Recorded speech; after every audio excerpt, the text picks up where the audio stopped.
Now, meanwhile, Beijing has hit back at Donald Trump for 104% tariff. And it seems like China has also responded with additional tariffs. And while that said, China, of course, calling for India to unite so that India and China could fight back the United States. A very unlikely gesture there from China at this point. But let me take you through the story here.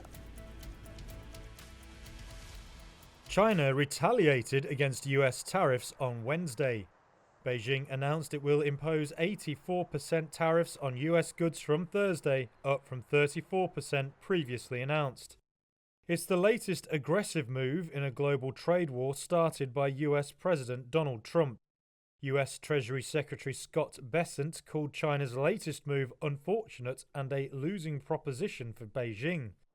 Trump's reciprocal tariffs on dozens of countries took effect earlier Wednesday and saw massive 104% duties on Chinese goods. The tariffs have shaken a global trading order that has persisted for decades.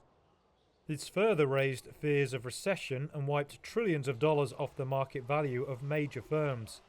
Trump nearly doubled duties on Chinese imports, which had been set at 54% last week.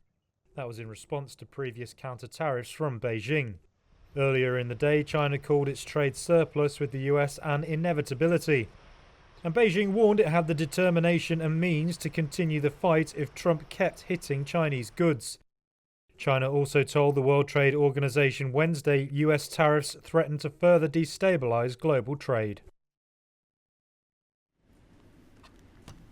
Meanwhile, China is now calling for unity with India. Spokesperson of the Chinese embassy in India, Yu Jing, has said both countries should stand together against what he called US abuse of tariffs.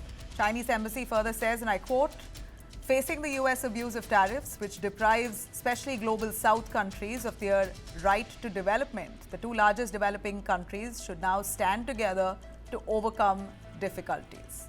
The comments came as both China and India are currently facing rising pressure from new Trump tariffs, threatening supply chains, exports, and growth across Asia. A recession inevitable.